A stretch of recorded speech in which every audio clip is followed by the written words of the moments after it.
বিশ্বাস লাগলো না? সহি হাদিস বলছি, সহি হাদিস। আওতাসের যুদ্ধের দিন অনেক কয়েদি ঘেরা আছে, আর চারিদিকে ত্রিপল টাঙিয়ে মুসলমান মিলিটারিরা আছে, মিলিটারিরা ওখানে অনেক কয়েদি আছে। এদের ভিতরে হঠাৎ একটা মেয়ে ছেলে পেরেশান হয়ে একবার একা এসে বলছে, হ্যাঁ গো, একটা ছোট ছেলে দেখো নি। বলছে, কই রে বাবা, আমাদের এদিকে তো আসেনি। ওখানে যেয়ে বলছে, ও বাবা, এখানে একটা ছোট ছেলে আসতে দেখো নি? না, দেখিনি। মায়ের ছেলে হারিয়ে গেছে, ওর মন কি শান্তিতে আছে? পেরেশান আছে, খালি বলছে, হায় আমার ছেলেটা কোথায় চলে গেল রে, হায় আমার ধনকুণ্ডে হারিয়ে গেল রে। তো ছেলে হারাইতে গেলে মাকে ঠেলাটা কত লাগে, তো আপনি মা হলে তো বুঝবেন। শেষে এই ঘুরতে ঘুরতে ঘুরতে ঘুরতে হঠাৎ করে জামে মসজিদের দক্ষিণ দিকে এক জায়গাতে গিয়ে যদি দেখছে ছোট বাচ্চাটা কেবল হাঁটতে শিখেছে, পা পাততে শিখেছে, এইরকম বয়সের বাচ্চা। চট করে বাচ্চাটাকে মা কোলে তুলে নিয়েছে, আর কোলে তুলে নিয়ে ওর এই গালে আর ওই গালে চুমাচাটা করার পর হাজার মানুষের সামনে এক কিনারাতে বসে গিয়ে পর্দার সাথে নিজের সিনার কাপড়টাকে খুলে দিয়ে বাচ্চাটাকে দুধ খাওয়াতে আরম্ভ করলো। 5 মিনিট বাচ্চাটা দুধ পান করলো, করা যখন হলো, এবার মায়ের কোলে যখন হাসছে, তখন রসুলুল্লাহ সাহাবীদেরকে দেখে বলছেন, হাগো সাহাবীরা, দেখলে মেয়ে ছেলেটার কারবার? হ্যাঁ দেখলাম রসুল। কত পেরেশান হয়ে বেড়াচ্ছিল, দূরে দূরে দূরে দূরে, আমার ছেলে কই, আমার ছেলে কই, আমার ছেলে কই। বাচ্চাটা পেয়ে গেছে তো ওকে বুকে জড়ালো, আর বুকে জড়ার সাথে সাথে দুধ পান করালো, আর দুধ পান করার পরে তার পা গালাকে আর হাত গালাকে নেড়ে নেড়ে কত মিঠা মিঠা করে আদর করছে, দেখলা? জি দেখলাম। রসুল্লাহ এইবার বলছেন সাহাবীরাকে, হাজহিল মারাতো তারে হাতুনওয়ালা দাহা ফিন্নারে।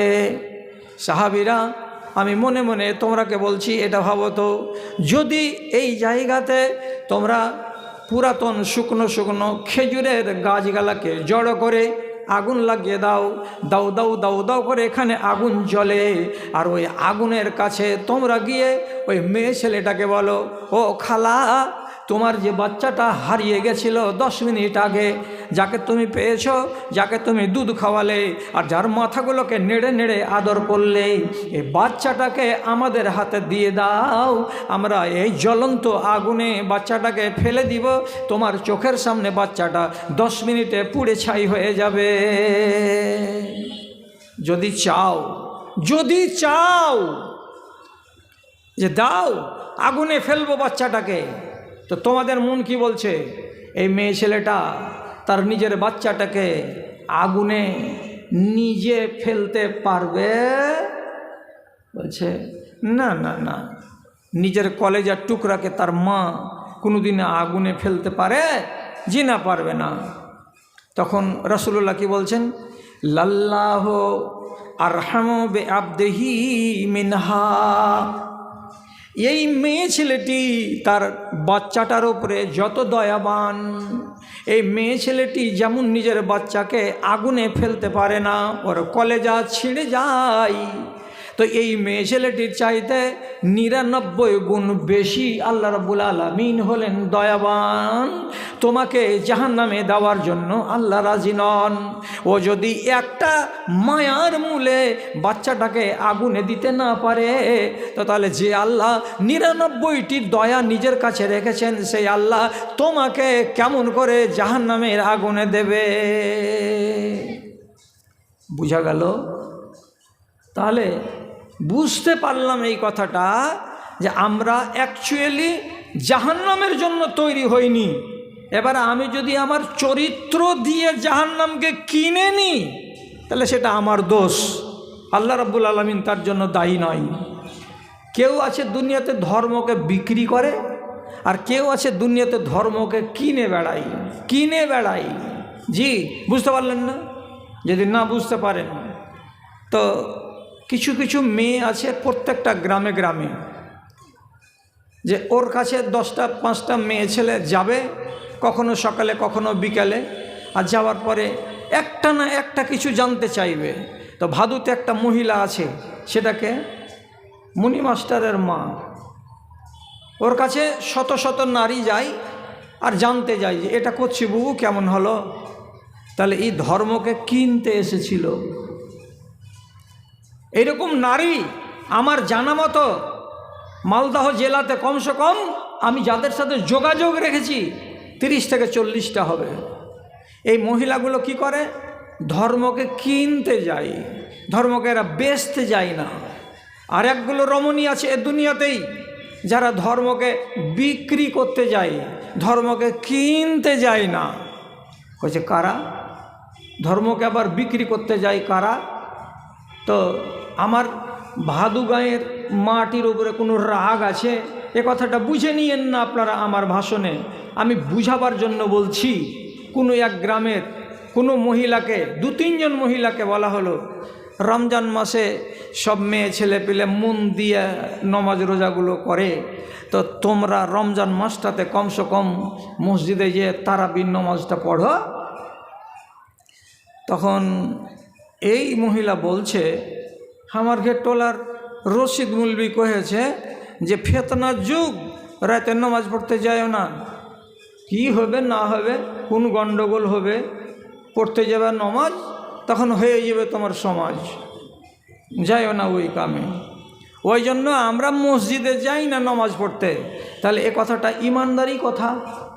কিন্তু এই মহিলাকেই যদি বেলা 11টার সময় খালি রতুয়া ব্লকে ডাকে যে আজকে তোমাদের হিসাব নিকাশ হবে, তোমাদের হাতে চেক তুলে দেওয়া হবে, তো চলো। এবার চারিদিক থেকে 200, 250, 300 মহিলা রতুয়া ব্লকে যে হাজির।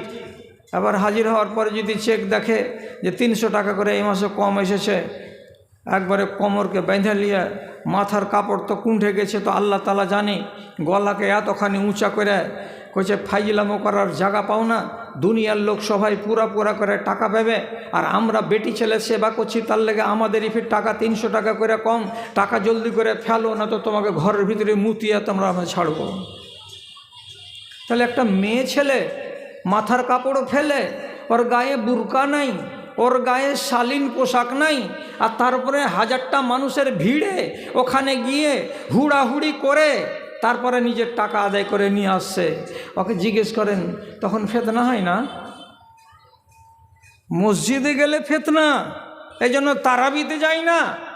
আর ব্লকে যখন চলে গেলাম তখন হলো না ফেতনা, তখন হয়ে গেল নেকি। তুমি কি কাজে গেছিলা? ধর্মকে কিনতে না বেচতে? আপনি জব করেন, আমি করব না। এরা ধর্মকে বেচতে যায়।